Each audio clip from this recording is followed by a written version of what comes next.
Bonjour et bienvenue à tous et à toutes. Je suis Linda Witt, je suis la présidente de la Fédération des Alliances françaises USA. Je suis actuellement à Portland, dans l'Oregon. J'ai le plaisir d'ouvrir notre session d'aujourd'hui. Et pour le diapo numéro 1, excellent, merci. Après quelques mots d'introduction pendant que nos invités arrivent, nous allons parler donc très bientôt avec Dominique Bonin. J'aimerais tout d'abord reconnaître Melissa Sora, notre National Programs Administrator. Et c'est Melissa qui gère la technologie de l'événement. Melissa est à Washington, D.C. Vous pourriez saluer le groupe, Melissa? Oui, bonjour tout le monde. Merci. Cette présentation est organisée par la Fédération des Alliances françaises USA en partenariat avec l'Alliance française de Miami. Nous aimerions reconnaître aussi le soutien précieux des services culturels de l'ambassade de France. Le diapo, cet événement fait partie d'un programme national. Vous pourriez visiter le site afusa.org pour plus d'infos sur les événements à venir. Merci. Quelques mots maintenant sur le format et les points techniques. Veuillez garder, s'il vous plaît, vos micros fermés pendant la présentation. Mettez vos commentaires, si vous voulez, ou vos questions dans le chat. Sélectionnez l'option Speaker. Vous pouvez élargir vous-même depuis votre ordinateur les images pendant la présentation. En cas de problème technique, vous pouvez relancer le lien original pour rejoindre la séance. Je dois vous signaler aussi que nous sommes en train d'enregistrer cette session afin de pouvoir offrir le replay sur YouTube. Enfin, la durée de notre session, de notre séance sera d'à peu près 1 heure. J'ai le grand plaisir maintenant de vous présenter Patricia Bonin. Patricia est la présidente de l'Alliance française de Miami, et cela depuis 2 ans. Merci Patricia, la parole est à vous. Bienvenue à tous. Bienvenue. Excellent, merci. Bienvenue à tous. J'ai la joie d'accueillir Dominique Bonin. Au fil de notre conversation, je vais lui demander de nous raconter sa vie d'écrivaine, ses vies secrètes en quelque sorte. Dominique est romancière et biographe. Toutes les couvertures de ses livres sont toutes belles. Elle nous invite à découvrir les vies qu'elle raconte entre leurs pages. Quel chemin l'a conduite vers l'écriture de son livre le plus récent, qui raconte la vie de Jacqueline de Ribes, une biographie, vous le verrez, qui n'est pas tout à fait comme les autres. Et nous parlerons de femmes, bien évidemment. Celles qu'elle a choisi de raconter, celles qui l'ont inspirée, celles qui l'ont émue, peut-être même celles qui l'ont changée. Dominique est la 8e femme élue à l'Académie française. Et nous sommes très impatients, nous, les Alliances françaises, qui enseignons la langue française comme langue étrangère, de comprendre les travaux de l'Académie sur la langue française. Bonsoir Dominique Bonin. Bonsoir, bonsoir l'Amérique.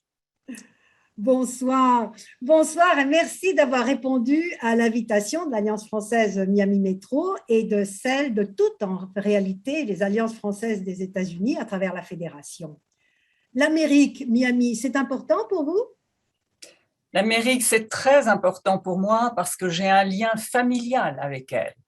Une partie de ma famille est américaine, habite Miami, et notamment mon fils, son épouse et mes merveilleux petits-enfants. Donc ce lien, il est indéracinable. Mais curieusement aussi, l'Amérique, j'y ai repensé en préparant ce petit moment, en rêvant à tout cela. Je me suis dit, l'Amérique, au fond, s'est invitée très souvent, de manière inattendue dans mes livres. Presque tous mes personnages ont un lien avec elle. Romain Gary, par exemple, dont j'ai écrit la biographie, a été consul général de France à Los Angeles dans les années 50-60. Stéphane Zweig-Mauroy ont beaucoup voyagé en Amérique. Et même Berthe Morisot, la peintre impressionniste, a un lien fort puisque les 2 tiers de son œuvre sont dans de grands musées américains ou dans des collections privées américaines. Donc, c'est une promenade comme ça. Même mes livres les plus franco-français se retrouvent à me conduire jusqu'à Austin, un jour au Texas, puisque c'est à l'université d'Austin que se trouvent les belles lettres d'amour de Paul Valéry à sa dernière muse. C'est formidable. Et puis, il ne faut pas oublier non plus Gala et Salvador Dali, dont le musée est à Saint-Pétersbourg. J'ai pensé à ça. Oui, ça a été le prétexte d'ailleurs à un voyage. J'ai retrouvé Guillaume, mon fils, et puis ma famille qui est là-bas. Et c'est vrai que ce musée est formidable pour ceux qui le connaissent. Ils savent de quoi je parle, mais pour ceux qui ne le connaissent pas, ça vaut la peine d'y aller parce que c'est un musée qui repose sur une donation privée, Mr. and Mrs. Reynolds, qui étaient des fanatiques de Salvador Dali, qui ont constitué une très très belle collection du vivant de Dali. Ils allaient très souvent à Cadaqués, en Catalogne, chez le peintre, et il y a vraiment de...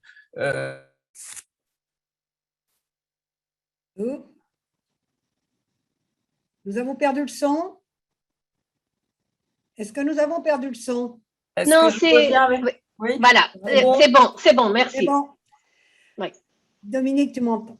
Dominique, vous avez commencé votre carrière comme journaliste. D'ailleurs, vous êtes toujours journaliste, vous êtes encore journaliste et romancière. Et puis, tout à coup, en 1987, il se passe quelque chose. Et vous publiez une biographie de Romain Gary. Que s'est-il passé? Qu'est-ce qui vous a poussé à écrire cette vie de Romain Gary qui, comme vous venez de le dire, a été, entre autres choses, consul général de France à Los Angeles? Oui, c'est une histoire d'amour. Non pas que j'ai connu Romain Gary, je ne l'avais jamais rencontré. J'ai écrit ce livre après sa mort, il est mort en 1980, mais j'ai avec lui une très longue histoire qui a commencé quand j'avais 18 ans. Et à 18 ans, pour mon anniversaire, qui tombe d'ailleurs en plein été, un de mes amis m'avait offert un petit folio. Et ce petit folio, c'était Les Racines du ciel, l'un des grands livres de Romain Gary.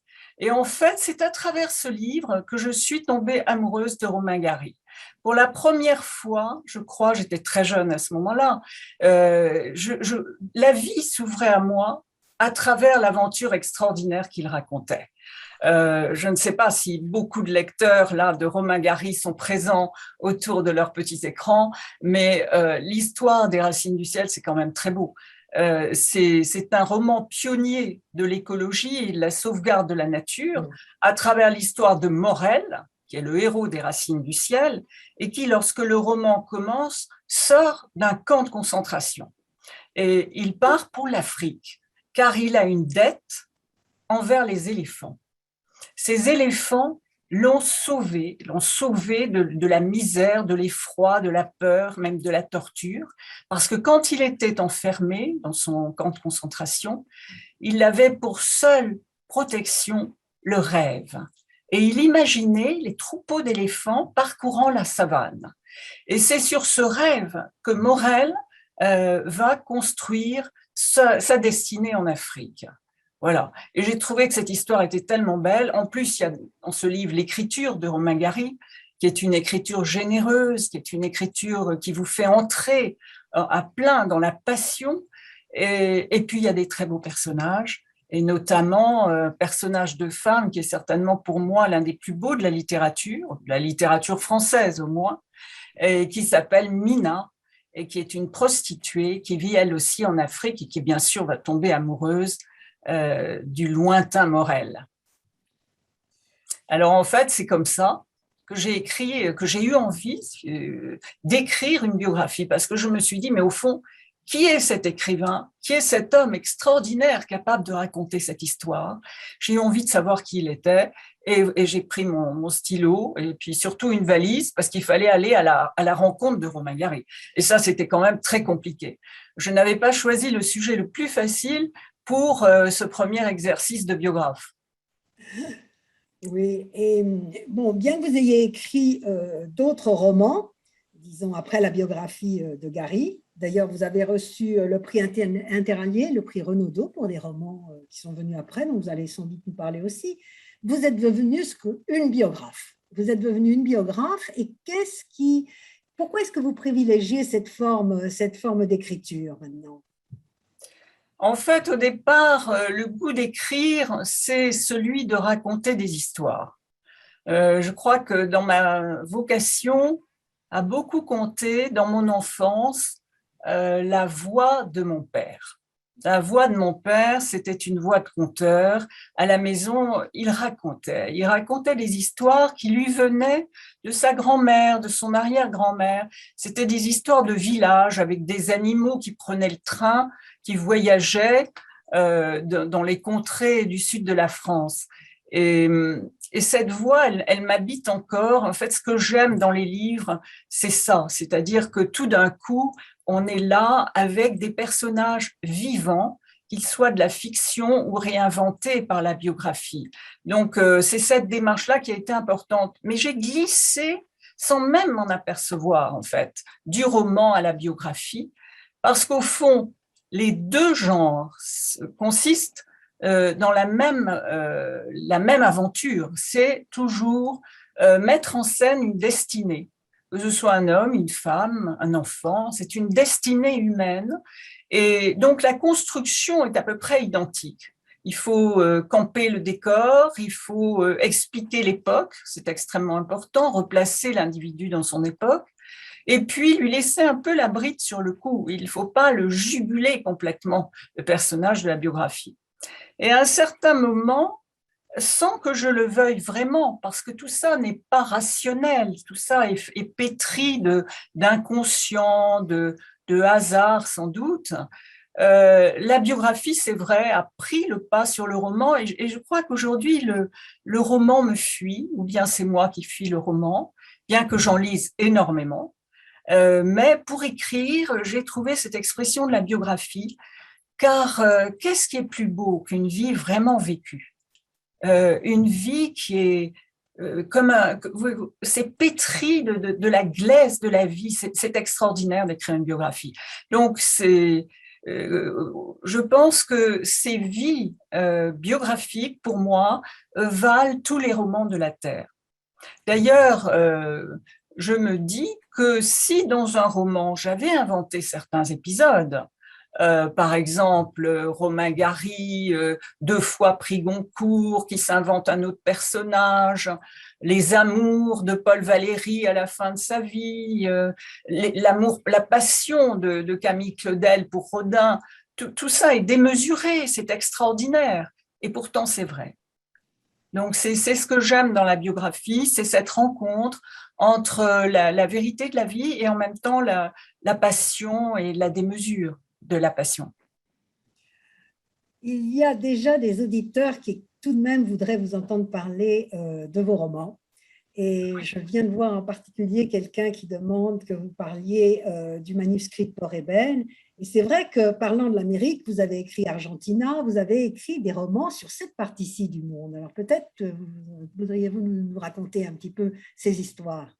Oui, je dois avoir un tropisme américain de toute façon au fond de moi, peut-être un ancêtre que je ne connais pas et qui a vécu là-bas. Mais c'est vrai que mon premier roman était un roman entièrement catalan, parce que je suis née dans les Pyrénées-Orientales, qui est un département tout au sud de la France, qui est à la limite de l'Espagne.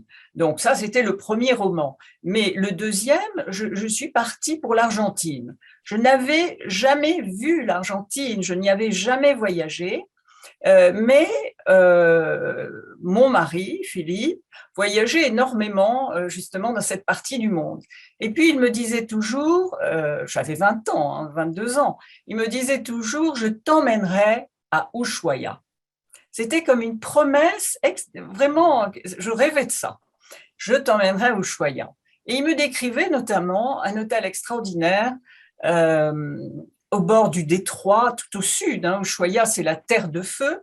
Et il me décrivait cet hôtel qui était au bord des eaux glacées. Il paraît qu'on pouvait s'asseoir dans un bar anglais et contempler les eaux glacées, bleutées. Enfin, j'avais construit toute une histoire là-dessus. Bien évidemment, il ne m'a jamais emmené à Ushuaia. Et donc, un jour, pour me venger, j'ai acheté des quantités de livres sur l'Argentine. Je me suis dit à dévorer des livres sur l'Argentine. Et peu à peu, j'ai inventé mon roman, qui est décalé d'ailleurs dans l'histoire, qui se passe dans les années 20. Et c'est un Français qui s'en va en Argentine parce que la France, après la Première Guerre mondiale, il ne voulait plus la connaître et il est parti pour l'Argentine. Donc j'ai fait le voyage avec lui, j'ai découvert l'Argentine avec lui, j'ai vécu avec lui et je suis morte avec lui à la fin. Voilà, c'est ça l'histoire des romans. C'est qu'en fait, je crois que le romancier, c'est quelqu'un, et d'ailleurs le biographe aussi, c'est quelqu'un qui n'est pas tout à fait dans la vie. On a quand même un problème quand on écrit, c'est que on a besoin de se marginaliser par rapport à la vraie vie. Non, les gens courent dans la rue, ils vont à leur métier, ils sont utiles à la société, ils construisent des bâtiments, ils naviguent sur les mers. Et le romancier, il est enfermé, moi en ce qui me concerne, dans ma petite pièce, mais certains s'enferment dans un café, enfin peu importe, dans une cave en fumée, et ils écrivent. Ça, c'est toujours le rapport un peu spécial du romancier par rapport à la vie. On est un peu des handicapés de la vie, en fait. On a besoin du silence, de la solitude, du rêve, et c'est notre béquille pour vivre. Je crois que nous ne pouvons pas continuer cette conversation sans parler des femmes. Elles sont dans beaucoup de vos biographies. Vous avez choisi beaucoup de femmes. Et je me demande, comment choisissez-vous ces femmes? Est-ce qu'elles viennent à votre rencontre? Et puis, est-ce que vous pouvez nous raconter celles qui vous ont particulièrement ému ou étonné, ou peut-être même changé? Alors, la plupart du temps, j'écris sur des femmes du passé. Ce sont des femmes qui ont vécu à la fin du 19e siècle ou au début du 20e. Donc, Berthe Morisot, Clara Malraux, Camille Claudel, enfin, il y a beaucoup de femmes, c'est vrai, dans mes livres. Au départ, je suis poussée soit par l'admiration pour une œuvre, soit par la curiosité qui est éveillée par un aspect de leur vie. Par exemple, pour Berthe, c'est vrai que je suis allée vers elle, Berthe Morisot, à cause de son étrange relation avec Édouard Manet, qui a peint très souvent Berthe Morisot, et on ne sait rien, c'est un mystère, cette relation entre Berthe Morisot et Édouard Manet. Et donc, il y a toujours, bon, c'est vrai, un déclic qui se produit. C'est jamais chez moi un projet déterminé ou froid. C'est toujours un choix assez passionné, en fait, à chaque biographie. Mais c'est vrai que de raconter ces vies de femmes d'autrefois, pas si vieilles en fin de compte, pas si éloignées, pas plus d'un siècle nous sépare, ça me permet un jeu de miroir, c'est-à-dire de voir notre vie de femme par rapport à la leur. Est-ce que nous sommes dans des progrès ou au contraire, avait-elle déjà tout en main? Donc c'est une réflexion qui peut s'exercer, mais pas dans la philosophie ou dans l'abstraction, dans le concret, c'est-à-dire analyser, faire le portrait, raconter ses vies et en même temps, évidemment, se dire est-ce que c'était facile pour Berthe Morisot d'être peintre quand les Beaux-Arts, par exemple, étaient fermés aux femmes. Les Beaux-Arts se sont ouverts aux femmes après la mort de Berthe Morisot en 1897. Donc, elle a eu des cours particuliers et puis elle allait copier les chefs-d'œuvre au Louvre, comme beaucoup de peintres de son temps, mais elle ne pouvait pas avoir les grands maîtres de la peinture. Cela dit, elle s'est très bien débrouillée parce qu'elle a eu les meilleurs quand même. Elle a étudié avec Corot, elle a étudié avec Daubigny, donc elle a eu très vite un instinct de grand peintre. Elle a choisi les meilleurs pour elle. Voilà, donc je crois que oui, c'est vrai, peut-être parce que ce n'est pas que j'ai souffert de la condition féminine, parce que mon époque est ouverte aux femmes, mais quand même, il y avait un peu des freins, surtout peut-être dans mon éducation, qui est une éducation qui a été une éducation méditerranéenne. Donc la femme était à sa place dans la famille, et je dirais exclusivement. La famille était comme exclusive de toute autre activité. Et donc pour s'exprimer soi-même, il fallait faire un pas en avant, franchir certaines portes qui étaient bien fermées. Et ces portes, j'étais tentée de les ouvrir. Alors peut-être que pour me donner du courage, Berthe Morisot, c'est pas mal, Camille Claudel, c'est formidable, Clara Malraux aussi. Et souvent, j'ai abordé ces destins de femmes à travers le couple. C'est-à-dire, j'ai aimé les comprendre dans la relation amoureuse ou conjugale. Par exemple, Clara Malraux a écrit ses mémoires. C'est une mémorialiste exceptionnelle, mais ses volumes s'appellent « Nous avons été deux ». Et elle dit toujours « nous ». Elle ne dit jamais « je ». Elle dit toujours « nous ». Parce qu'elle est l'épouse d'André Malraux, qu'elle adorait André Malraux, mais que Malraux, en même temps, cette ombre du grand homme pesait un peu sur elle. Donc, il y a des quantités de portraits comme ça qui sont un jeu de miroir. Et alors là, en 2021, vous nous épatez avec une biographie de Jacqueline de Ribes. Elle ne dit pas nous, elle. Ah, non, elle ne dit pas nous. Elle aime son jeu. Elle aime son jeu. Oui, Jacqueline de Ribes, c'est une exception dans mes biographies, puisque Jacqueline de Ribes est bien vivante, qu'elle a vraiment encore tout son rayonnement, et elle m'a paru une femme d'exception. C'est une femme qui n'est pas à proprement parler une artiste, parce qu'elle n'a ni peint, ni sculpté, ni composé de la musique, mais tout chez elle est de l'art. C'est-à-dire que sa moindre apparition, ses voyages, ses déplacements, sa façon de s'habiller, sa façon d'être, sa façon de parler, son art de recevoir, traduisent une âme d'artiste. Et elle est, selon moi, cette aristocrate française, puisque c'est la comtesse de Ribes, cette aristocrate française est une artiste pionnière de ce qu'on appelle le body art, c'est-à-dire ces artistes qui font de leur art le principal support de leur création.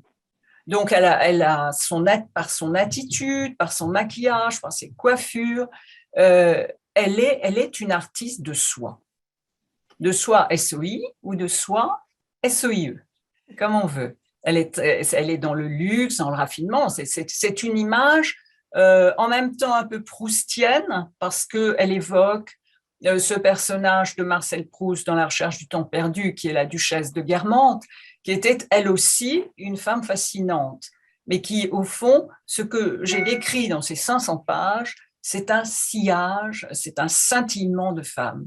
Donc c'est un peu une gageure, ce livre.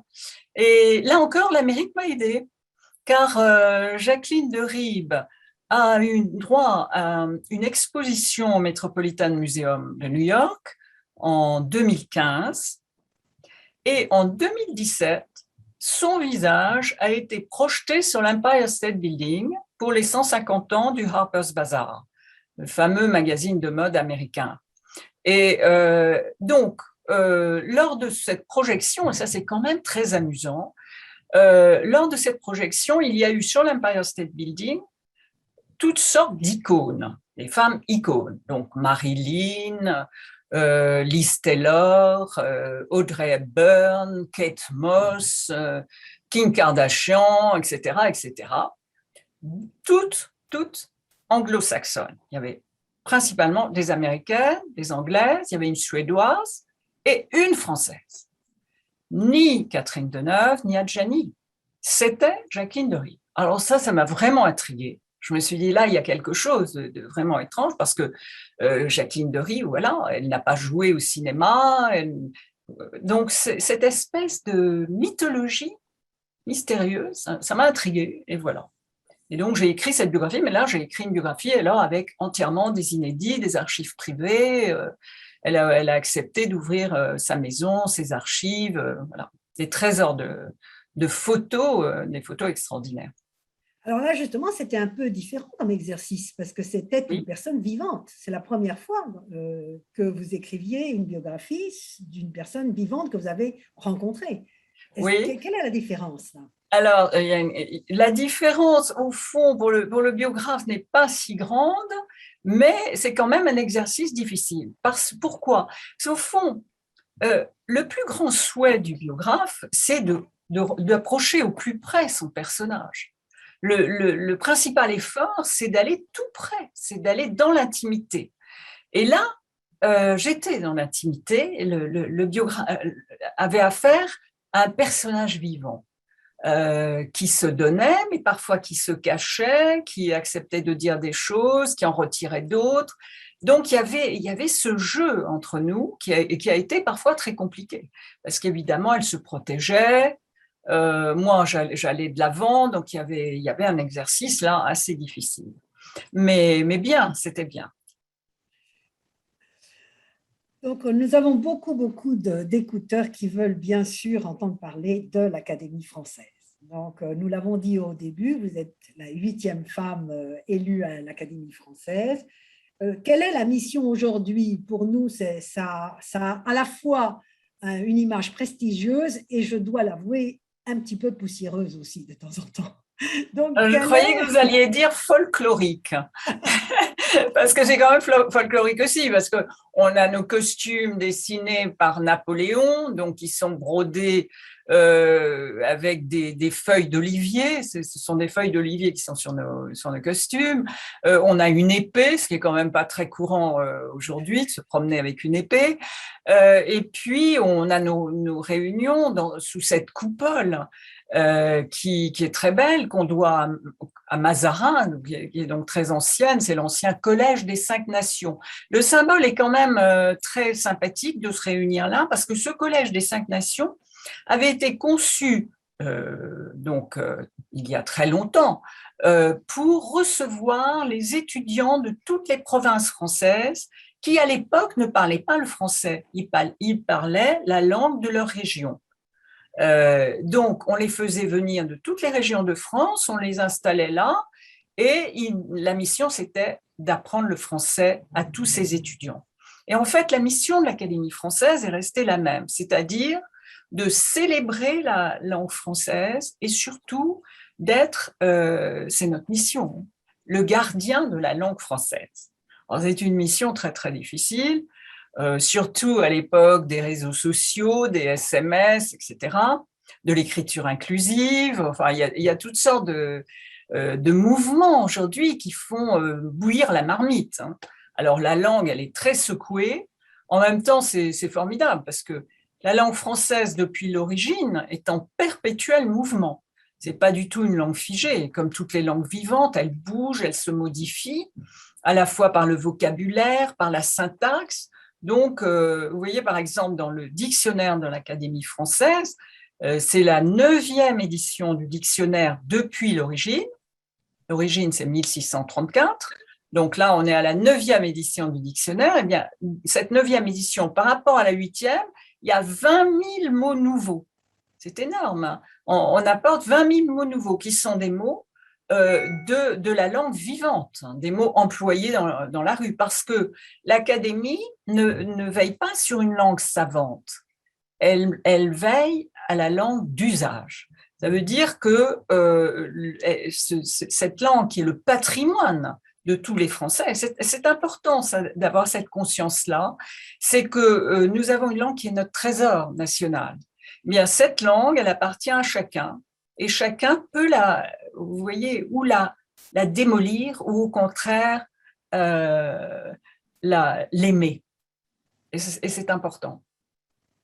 Et combien de femmes sont aujourd'hui à l'Académie française, siègent aujourd'hui? Alors, nous sommes 6.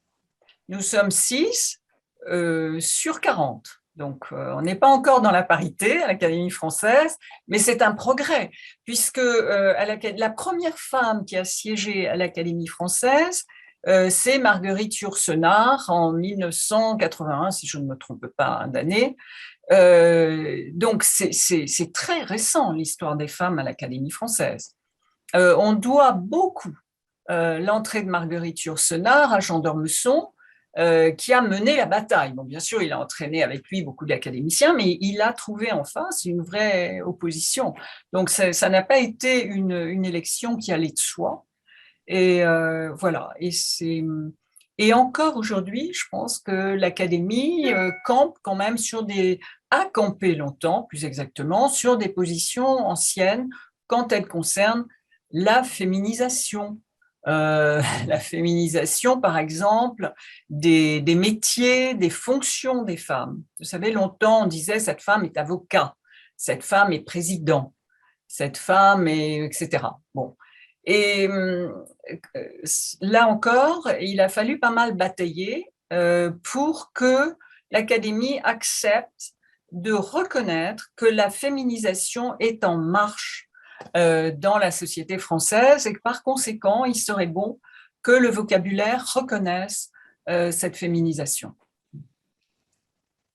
Alors, nous avons une question d'un auditeur aussi qui passe d'une maison à l'autre. Donc, il passe de la maison de l'Académie à votre maison, puisque vous êtes dans votre bureau, vous êtes assis dans votre bureau, et il se demandait quels étaient les tableaux derrière vous. C'est en direct. Alors d'abord, je dirais que c'est ma petite pièce, c'est une toute petite pièce, et cette pièce, c'est mon plus grand luxe. Parce que longtemps, j'ai écrit mes livres vraiment en famille, donc sur la table de salle à manger, et puis je rangeais les manuscrits, les livres, etc. Parce qu'écrire des biographies, ça prend beaucoup de place sur un bureau. Et je rangeais tout pour le retour des enfants, le repas, etc. Et là, tout à coup, depuis plusieurs années déjà, puis que les enfants ont leur propre vie et que l'appartement, voilà, j'ai squatté les anciennes pièces des enfants. Squatter n'est pas un mot idéal pour l'Académie française, entre parenthèses. Et donc, j'ai ma pièce. Et comme elle donne sur la cour et que la lumière est si souvent grise à Paris, elle est peinte en jaune. Comme ça, j'ai du soleil, même en hiver et même le soir. Donc, ce soleil que j'aime, le soleil méditerranéen, pour moi, cette pièce, c'est important. Alors, c'est vrai, il y a beaucoup de tableaux et ceux que vous voyez derrière moi, au milieu, c'est un tableau qui représente Venise, d'un contemporain de Berthe Morisot qui s'appelle Franck Lamy et que j'aime beaucoup, mais qui vient de ma belle famille, qui vient de mon mari. Et c'est un tableau auquel je suis très attachée parce qu'évidemment, que rêver de mieux que Venise. Et puis de part et d'autre, il y a des tableaux d'Augustin Rouart, qui est le père de l'académicien Jean-Marie Rouart, et qui est allié à la famille de Berthe Morisot. En fait, vous ne voyez pas les... Et puis alors, moi, je ne suis pas douée du tout avec le zoom, j'aurais voulu renverser, mais ça, je suis incapable de le faire. Sinon je vais perdre les images, mais il y a pas mal de tableaux devant moi qui représentent, alors ils n'ont pas les valeurs muséales, mais ce sont des tableaux auxquels je suis attachée parce que justement liés à Berthe Morisot, à Julie Manet. J'ai aussi une petite céramique qui représente le violoncelliste Pau Casals, sur lequel mon père avait écrit un livre il y a très très longtemps. Enfin, c'est un univers, mon bureau c'est un univers très personnel et poétique. Voilà, il contient peut-être mes fidélités, mes fantasmes, et puis bien sûr il y a des photos des enfants un peu partout. Alors, j'ai squatté, puisqu'on peut dire squatter maintenant, c'est officiel. J'ai squatté quelques questions des auditeurs, puisque c'est Stanislas qui était en charge de regarder le chat et de vous poser d'autres questions que les miennes, mais j'en ai déjà posé quelques-unes. Stanislas, si tu veux ouvrir ton micro. Oui, absolument. Ouh, non, on t'entend très mal. Vous m'entendez mieux. Oui, on vous posait déjà plusieurs questions, notamment sur les ouvrages. Est-ce que, notamment, les biographies sont disponibles en langue anglaise? Mais non, il faut les lire en français. Alors, j'ai toutes sortes de traductions de mes biographies quand même. Je suis fière d'avoir des traductions en allemand, en espagnol, en italien, en hébreu, en japonais, en croate, en serbe. Enfin, j'ai toutes sortes de traductions, mais pas en anglais. Et ça, c'est le drame d'un auteur français. Vraiment, je suis triste. J'aimerais beaucoup avoir des traductions en anglais, en particulier 2 livres. Le dernier, Jacqueline de Rives, c'est vrai, parce qu'il y a cette mythologie américaine derrière Jacqueline de Rives, et également mon Berthe Morisot, parce qu'au fond, ce sont les Américains qui les premiers ont aimé Berthe Morisot, ont acheté aussi Berthe Morisot. Donc voilà, j'aimerais bien, mais bon, c'est comme ça. Le marché anglais est réputé pour être difficile, le marché anglo-saxon, de manière générale. Je crois qu'il y a plus de traductions en France. Le marché français du livre est très ouvert aux traductions. Le français lit en moyenne beaucoup d'auteurs étrangers. C'est curieux, mais évidemment, le marché anglo-saxon peut-être, vous voyez, il y a tellement d'auteurs, et puis des grands auteurs qui sont anglais ou américains d'ailleurs. Excellent. On a aussi une autre question alors, sur l'Académie française, et notamment l'actualité. Bon, une question d'Isabelle Leroux qui nous demande si l'Académie française sera aussi impliquée dans l'activité de la nouvelle cité internationale de la langue française à Villeray-Cotterêts. Alors, il y a toujours des liens entre l'Académie et toutes les organisations, quelles qu'elles soient, qui s'occupent de la langue française.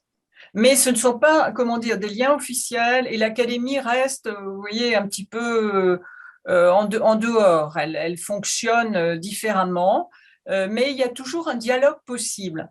Et surtout maintenant, je dois dire, l'Académie est sortie de ce huis clos et de ce secret, cette atmosphère de secret qui a été la sienne pendant des siècles, car aujourd'hui, le dictionnaire de l'Académie française est en ligne. Et le site même de l'Académie française est, je dois dire, très bien fait. Donc, on peut, pour n'importe quel mot, se reporter au site du dictionnaire de l'Académie française. C'est très interactif. Donc, sur un mot, on va trouver les synonymes, on va trouver les définitions des précédentes éditions, on va trouver, enfin, etc., l'histoire du mot, la prononciation, on trouve tout. Et puis, sur le site même de l'Académie, il y a toujours les questions de langue qui sont étudiées, je pense, de manière vivante, avec en particulier un site qui s'appelle « Dire, ne pas dire ». Dire, ne pas dire, alors là, tout le monde peut poser sa question, est-ce qu'on va au coiffeur ou chez le coiffeur, etc. Pourquoi est-ce qu'il y a 2 P, 2 E à appeler, etc. Et là, il y a un dialogue entre les citoyens et l'Académie qui doit répondre aux questions. Et ce n'est pas toujours facile. Absolument, merci. Une autre question aussi alors, que je vais reprendre par rapport à votre travail d'écriture, biographie ou roman d'une vie, vous mettez-vous des limites à ne pas franchir lorsque vous racontez un personnage, une héroïne? En fait, je ne mets pas de limite au départ, non. Je ne mets pas de limite. Je vais à la rencontre de quelqu'un. Je voudrais connaître la vérité d'un personnage. Mais, comment dire, je me suis souvent heurtée à une sorte de secret. Je pense que chaque individu a sa limite. On ne peut pas aller au bout de la tâche. On ne peut pas aller jusqu'à l'âme nue, c'est pas possible. On se heurte à un mystère humain, et ça c'est valable, à mon avis, pour tout le monde. Même pour ceux qui n'écrivent pas de biographie, je pense qu'on sait bien que même les êtres avec lesquels on vit, les plus proches de soi, il y a cette petite part de secret, ce côté infranchissable. Et le biographe ne peut pas nier ça. Qui peut prétendre connaître un homme ou une femme totalement? C'est impossible. Dans la lignée de cette question-là, toujours sur votre travail d'écriture, des auditeurs posent la question, est-ce que vous faites d'abord le travail de recherche puis l'écriture du livre, ou est-ce que l'écriture qui accompagne vos recherches? L'écriture accompagne mes recherches. Je suis incapable de faire grand 1, documentation, grand 2, écriture. Ça, je ne sais pas. Je ne peux pas. Parce qu'il me semble que si j'effectuais la documentation en entier, je n'aurais plus du tout envie d'écrire le livre. En fait, la curiosité doit être en éveil en permanence et moi, je construis plutôt mes livres comme une mosaïque. Donc, j'écris un chapitre, mais je peux très bien revenir en arrière. Enfin, vous voyez, c'est par petits morceaux, et tout en ayant l'idée d'une construction et d'une fluidité du récit. J'ai du mal à l'expliquer, mais bon, c'est en tout cas, l'écriture, oui, accompagne la documentation. D'accord. Et notre audience aussi se demande, justement, dans votre travail d'écriture, dans vos biographies, laquelle vous a demandé en fait le plus de travail, ne serait-ce d'écriture et de recherche? Peut-être la première, justement, peut-être Romain Gary. D'ailleurs, c'est celle que j'ai mis le plus longtemps à écrire. Il m'a fallu près de 4 ans pour écrire ce livre. C'est dû à la personnalité de Gary, à la fois parce qu'il a une vie très remplie, une vie qui va d'Europe de l'Est, en France, aux îles Baléares, en Amérique, enfin il est partout, Romain Gary. Il a vécu des choses comme la Deuxième Guerre mondiale, enfin, mais le deuxième élément, beaucoup plus difficile, c'est que c'est un personnage masqué. Donc il y a plusieurs Romain Gary. Il n'y a pas un Romain Gary. Il y a le Gary compagnon de la Libération, diplomate. Il y a le Gary, bien sûr, écrivain, mais il y a aussi le cinéaste. Il y a le Gary méditerranéen qui aime le soleil, qui bronze nu sur l'île de Majorque. Et puis, en même temps, le slave qui prétend descendre de Gengis Khan.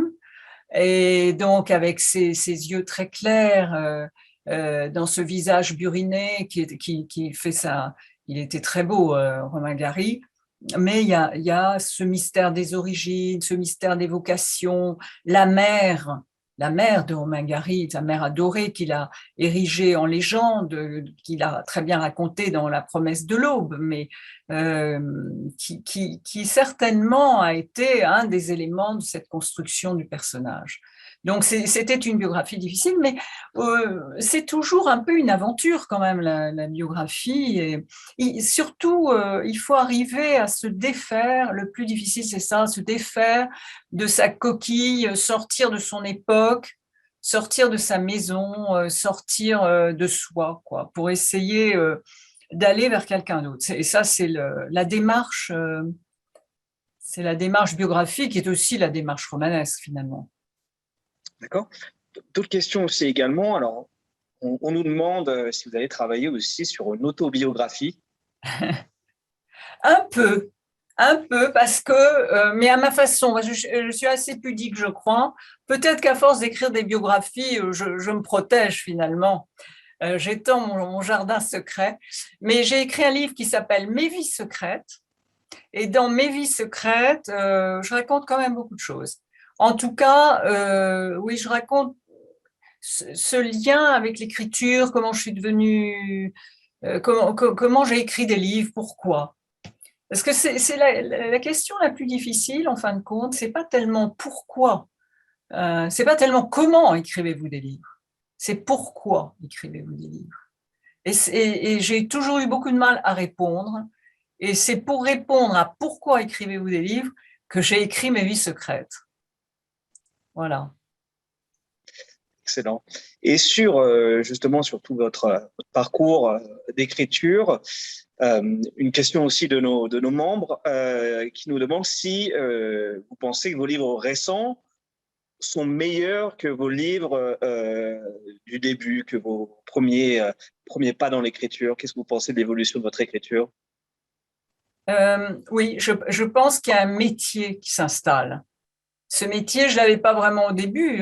Comment l'aurais-je eu? On n'apprend pas. Je sais bien qu'il y a des ateliers d'écriture aujourd'hui, mais même l'atelier d'écriture ne nous apprend pas à écrire. Il n'y a qu'un moyen d'écrire un livre, c'est de se jeter à l'eau, de prendre une feuille de papier, un crayon ou son ordinateur, comme on veut, ce qu'on préfère. Mais donc, en fait, c'est en écrivant qu'on devient écrivain. Et d'un livre à l'autre, on trouve sa voie. Je pense que je n'ai pas trouvé ma voie tout de suite, personnellement. Je l'ai un peu cherchée. On la cherche toujours.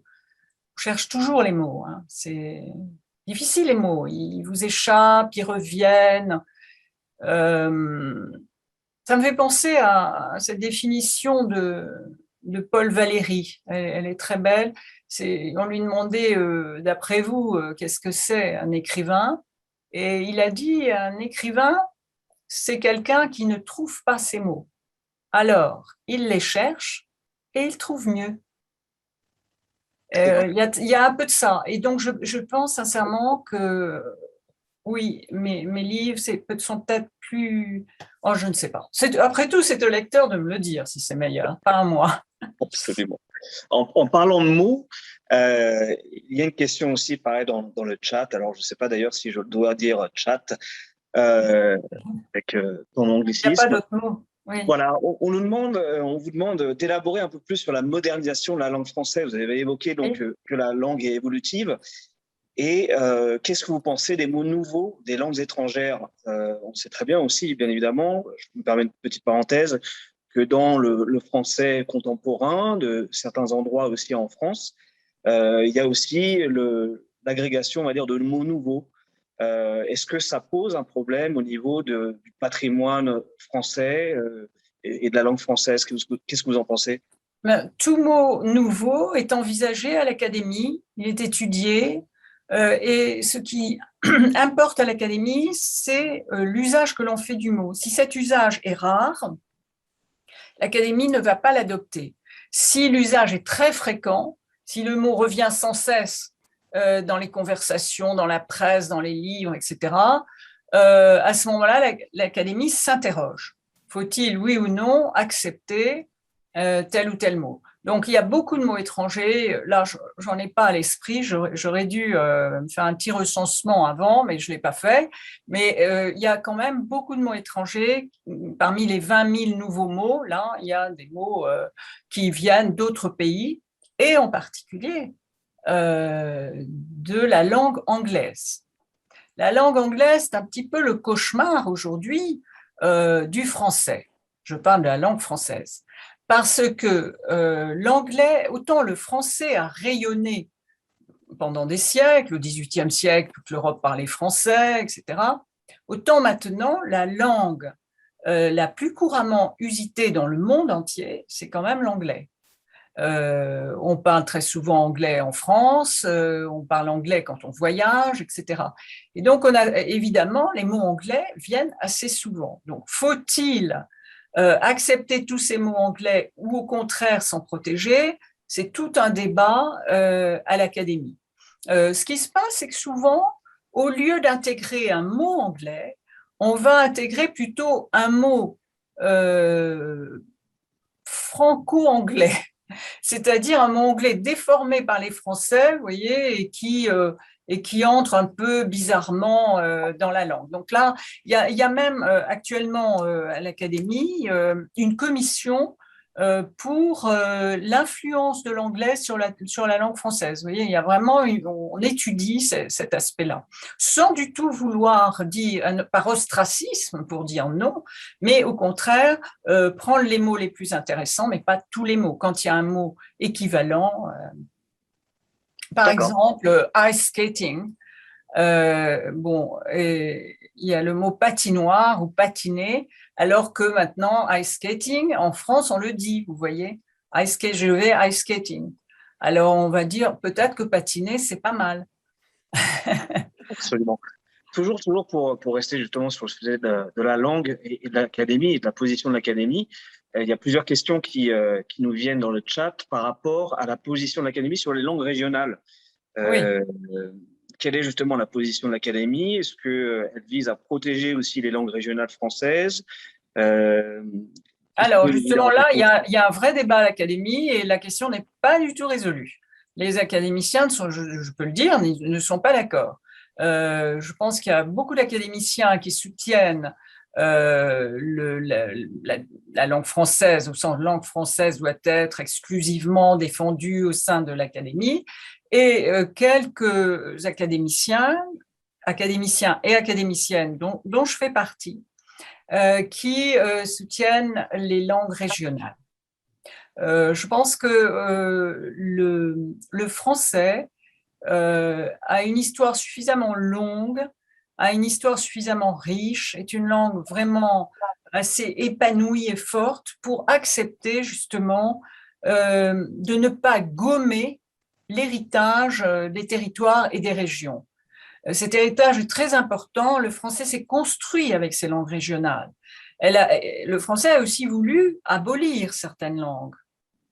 Il y a une sorte de, vous voyez, toujours de concentration, de centralisme français, avec l'usage unique du français. Mais le breton, le catalan, le basque sont quand même des langues qui font partie de l'histoire de notre pays. Et il semble, enfin pour moi et pour d'autres académiciens aussi, que ces langues ne doivent pas être marginalisées. Elles doivent être accueillies.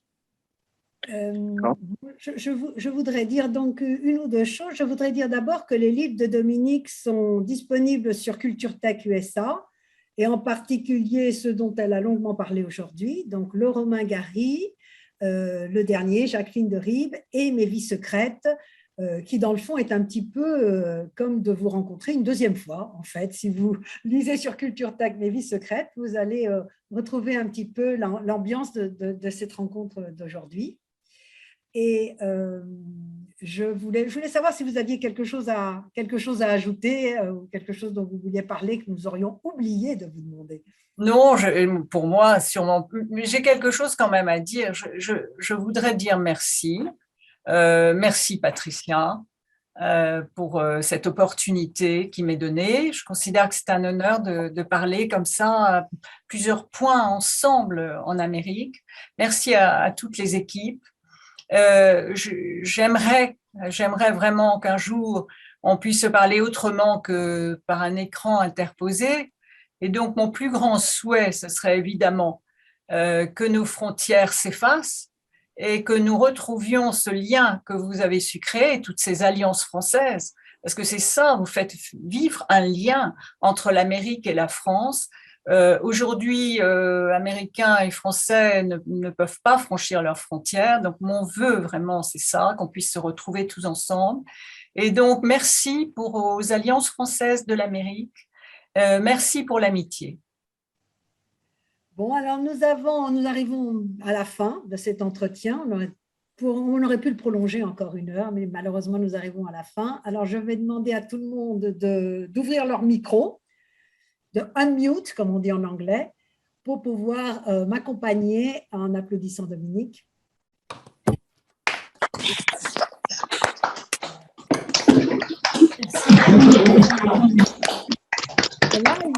Il y avait 120 participants. Merci. Bravo, Christine. Merci. Merci. Au revoir. Merci, au revoir. Au revoir, Dominique. Au revoir. Dominique. Au revoir. Merci. Au revoir. Félicitations.